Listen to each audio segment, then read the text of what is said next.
Jadi ada 3 kemungkinan itu, penyakit jantung koroner, emboli paru, atau diseksi aorta. Diseksi aorta memiliki terapi yang bertolak belakang. Setiap duduk 1 jam, usahakanlah mondar-mandir 10 menit untuk menghindari sitting disease.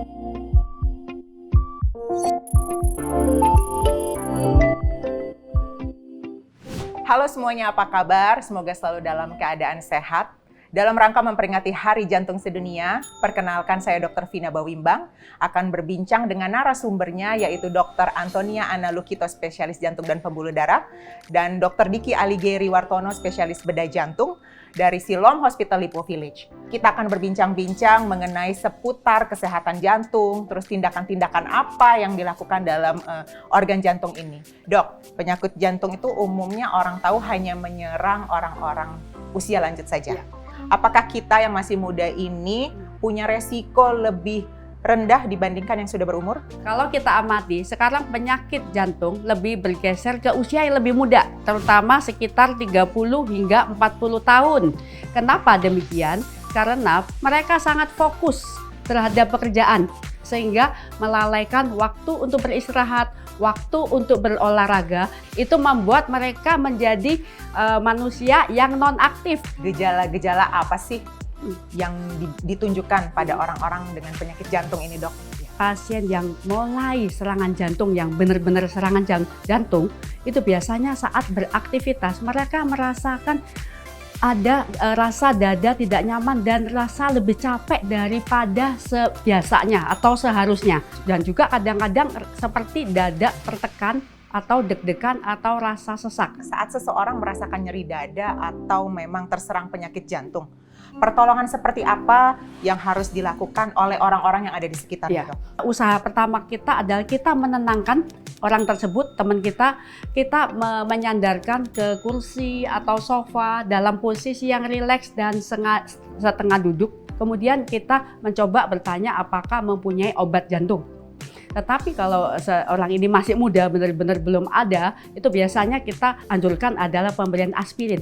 Ya, sepele aspirin, tapi aspirin itu sangat mengencerkan aliran darah kita sehingga bila ada penyumbatan itu agak tertolong. Tetapi kalau kita tidak punya apa-apa, kita terpaksa segera call ambulan. Berarti yang paling penting itu adalah sikap tenang ya. Kalau pasien tenang, dia membutuhkan oksigen yang lebih sedikit. Sehingga jantungnya tidak perlu bekerja keras karena jantungnya pada saat serangan jantung harus diistirahatkan. Oke, dok, saya jadi penasaran nih. Apakah nyeri dada itu selalu berarti serangan jantung, dok? Jadi ada 3 kemungkinan itu, penyakit jantung koroner, emboli paru, atau diseksi aorta. Kalau diseksi aorta itu gimana, dok? Jangan lupa jantung selain mempunyai pembuluh darah kecil yang disebut dengan pembuluh darah koroner, tetapi juga mempunyai pembuluh dasar nadi utama yang keluar dari jantung, itu namanya aorta. Pembuluh darah aorta ini memberi makanan dari mulai otak, semua organ dari atas sampai ke bawah hingga ke kaki. Jadi pada orang-orang dengan resiko tertentu itu akan mendadak melemah dan sobek.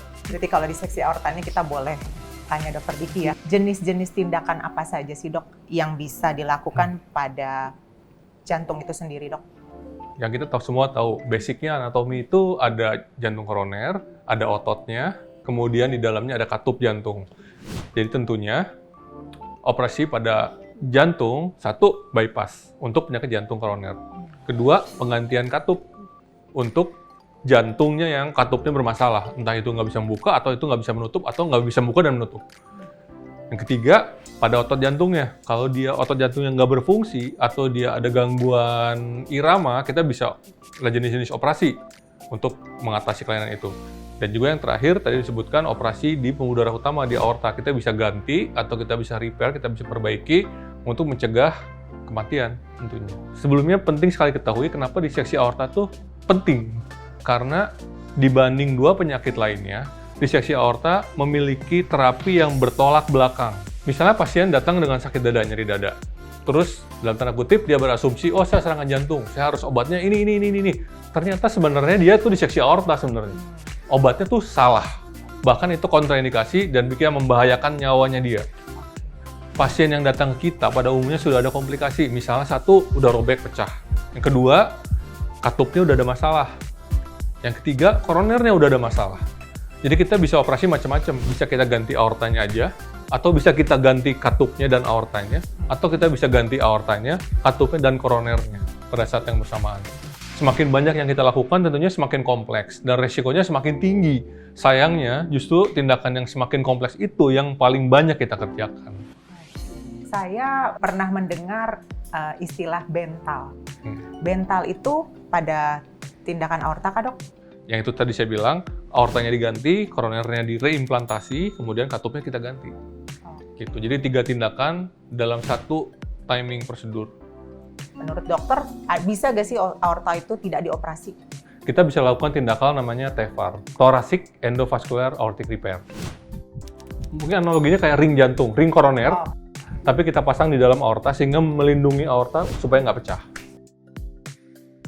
Kalau di dada namanya TEVAR, thoracic. Kalau di abdomen namanya EVAR.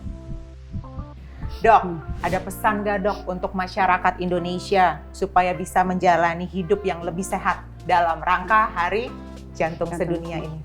Kalau kita banyak bergerak, maka kita akan membuang kalori yang masuk dengan proporsional. Kalau kita tidak aktif, maka kita akan menjadi overweight atau akhirnya jatuh ke dalam obesitas. Jadi kita kalau bisa menghindari yang istilahnya kebiasaan yang jelek, yaitu sitting disease, penyakit duduk. Setiap duduk 1 jam, usahakanlah mondar-mandir 10 menit untuk menghindari sitting disease. Jadi musuh kita yang paling besar adalah kursi. Di samping kita harus aktif secara fisik, saran saya, ya kita aktivitas secara sosial dengan teman-teman dan keluarga harus tetap ada. 50% penyakit disseksi aorta karena stres katanya hidupnya.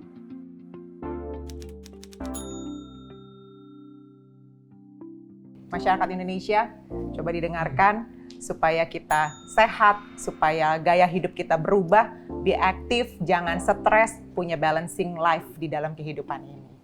Terima kasih Dr. Antonia, terima kasih Dr. Diki sudah menyempatkan ngobrol bersama saya. Sekali lagi, selamat Hari Jantung Sedunia.